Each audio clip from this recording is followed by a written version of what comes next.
ખોરવાયો। મોરબી જિલ્લામાં સચરાચર વરસાદ પડી ગયો છે। ગ્રામ્ય વિસ્તારોમાંથી વરસાદી વાવડ મળી રહ્યા છે।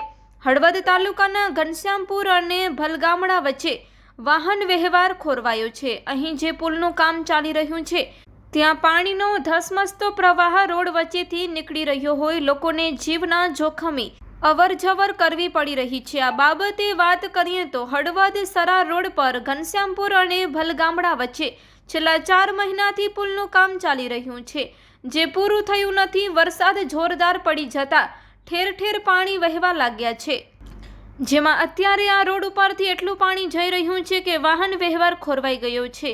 શાળાના વિદ્યાર્થીઓ મહા મુશ્કેલીએ આ પાણીમાંથી બહાર નીકળી ગયા છે। ધારાસભ્ય પ્રકાશભાઈ વરમોરા દ્વારા આ મામલે કાર્યવાહી કરવામાં આવે તેવી માંગણી કરવામાં આવી છે।